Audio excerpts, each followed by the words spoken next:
Sampurasun mitra baharga sejana pangandai di negara Pandongeng Sunda nu judulna Cinta jeung Rusia bagian anu kaopat. Mangga urang kawitan bayi dongengna.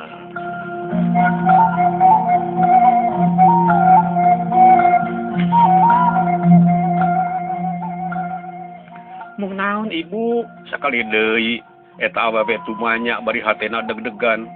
Sabab cek pamikirna naon nu dipiharep geus moal boa baris gaplah. Najan geus heubeul ninggalkeun Bandung, nya harita ka Bandung teh pertengahan tahun 80-an. Zaman kaya nagara harengeheng ku kaayaan nu cenah ceuk nu nyararita mah keur ngaruntagkeun pamarentah Orde Baru. Teuing naon Orde Baru teh manehna teu timu, tara pirajeunan ngadengekeun urusan kararitu. Datangna ka Bandung harita ngilu jeung kapilanceukna neangan gawe da puguh teu boga keahlian nya pagawean teh ukur jadi pembantu we. Tapi alhamdulillah aya nu narima jadi pembantu di keluarga Padadang jeung Ibu Rukiah. Soson-soson digawe buhan panceg boga niat hayang boga penghasilan keur mantu-mantu pangabutuh kolotna di lembur. Kapake pisan deui boh ku Padadang boh ku Ibu Rukiah oge. Mitra harita dununganana boga anak lalaki nu keur maju sakola.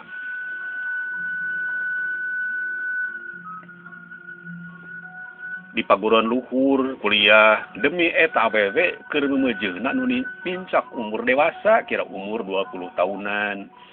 Can hayang rumah tangga najan di lemburna geus aya nu nganjing cai nu lain ukur saurang dua urang da puguh manehna teh kaitung kembang herang nu pada-pada mika hayang.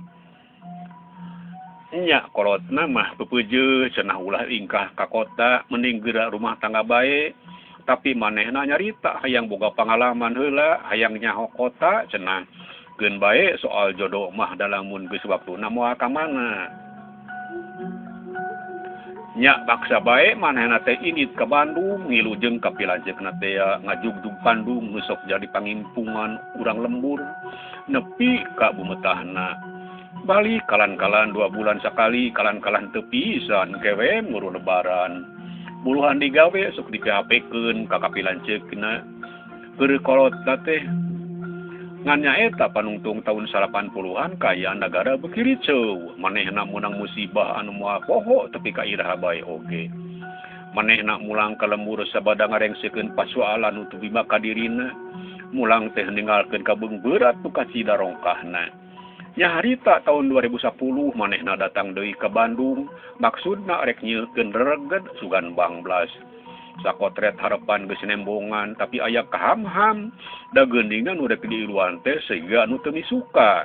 Apan cenah ge pagawe mah butuh ngan tah kecap ngan ieu nu matak handeg teh. Tapi gawe lain kerurungkang. Mung naon ibu? Manehna sakali deui nanya, Bu Titin ngagelenyo imut. Mung kedah bananten heula sareng pun lanceuk nyai demal Bu Titin. Plong weh hate birus harita. Emplong najan can dumuk ditarima henteuna digawe. Waktosna seet mitra cag heulanya insyaallah dongengna urang galjengkeun deui sanes waktos baarga sejak permios.